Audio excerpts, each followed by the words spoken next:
evening and welcome to Tuesday's edition of the Regional News.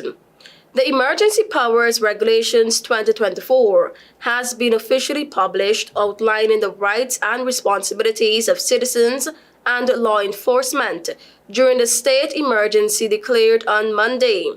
The declaration comes in response to recent murders and escalating gang violence that pose a threat to public safety. Among the provisions is the implementation of a gun amnesty. The regulations state that individuals who surrender firearms, ammunition, or explosives during the prescribed amnesty period, in accordance with an official order, will not face prosecution under the Firearms Act or related regulations for illegally acquiring, possessing, or purchasing these items before or during the surrender. Additionally, the Defense Force has been granted police powers. According to the regulations, members of the Defense Force, when acting under the instruction of the commander of a superior officer, are authorized to perform duties typically assigned to police officers. Their actions in accordance with the regulations or related orders are deemed equivalent to the performance of police duties. The regulations also grant police officers the power to conduct searches without a warrant.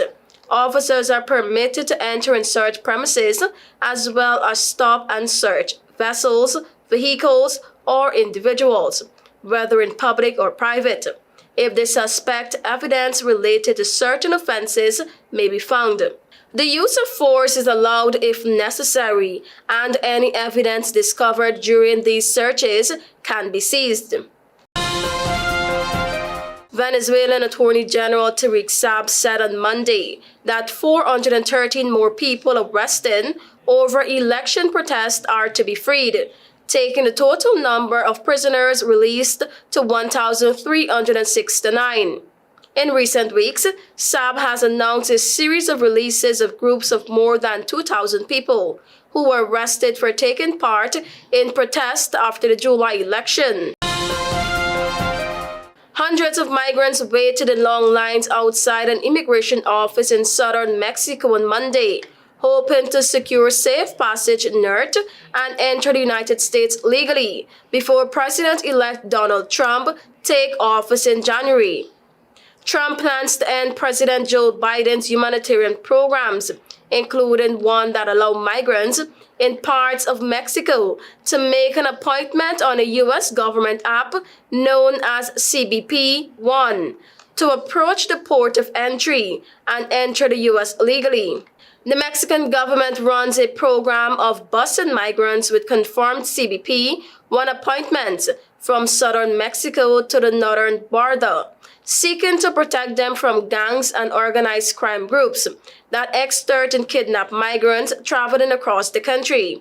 On Monday, migrants in the southern Mexican city waited to secure seats on these buses and expressed relief that they've managed to land one of the coveted CBP-1 appointments for early January before Trump takes office on the 20th.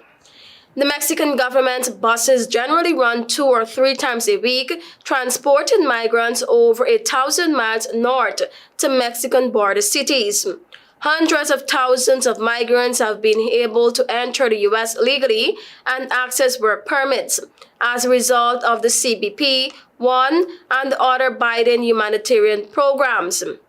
Thank you for watching. I am TIANA.